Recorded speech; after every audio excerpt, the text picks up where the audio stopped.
my son has gone abroad to study. She said he really wanted to go, and first when he applied, he got refused. He didn't get accepted. So then I prayed that he should, get accepted. Now he got accepted and he's gone, and now I'm miserable. And how to, from a mother's perspective, how to take care of that. Ye माँ का प्यार और ये मोह भी है, दोनों.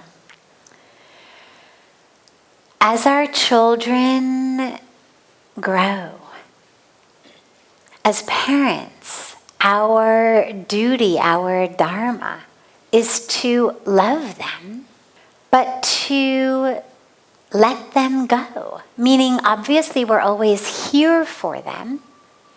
We are their love-filled safety net, but not a net that traps them and holds them back.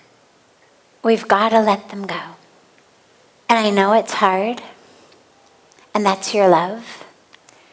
You've done your job. You've given him the sanskaras. You've given him the values. You've given him the ethics. Now you have to just have faith in that. The best thing to do, honestly, is get yourself really busy doing something else.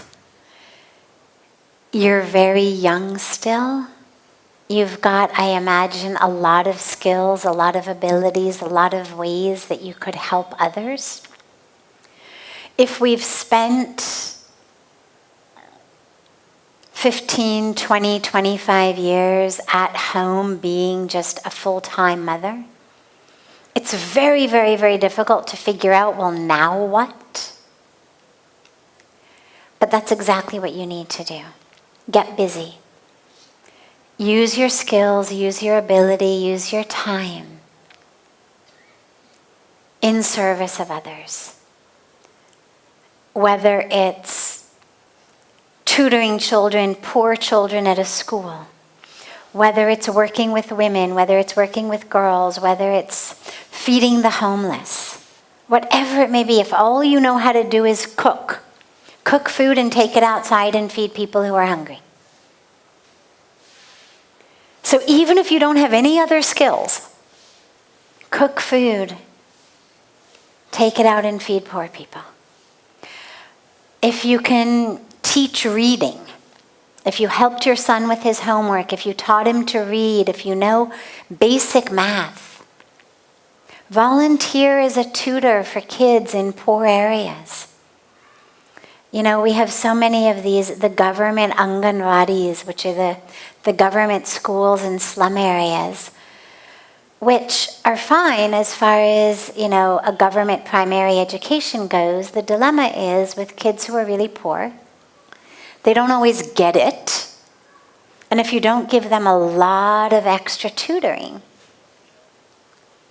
they never reach anywhere. So go out and get yourself a job, volunteer job, tutoring kids who need extra help. Spend a few hours every day in the afternoons.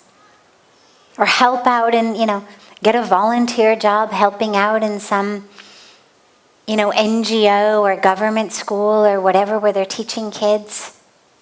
You can come and help out in our schools. But find something to do that utilizes your time and makes a difference in the lives of others. Now you get to be a mother to many, many, many more. Okay? Pray for your son.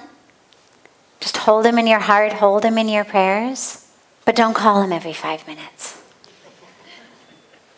And don't panic if he doesn't text you for 2 hours. You've got to just learn to take deep breaths and set up a time. Cell phones have become great, but they've also become menaces. When I was growing up without cell phones and I was traveling, we had a rule that I would call home once on Sunday evenings. That was it. Sunday evenings, I knew, call home. During the week, nobody worried because she knew I'll call Sunday evening. Now the problem is the mother sends a text message and an hour later they're like, oh my God, koi responsibility kaya nahi, kya hua? मर गए होगा. And then you panic. Just because you have a cell phone doesn't mean that it should become that chain that makes him stuck. Set a system. Once a week, twice a week.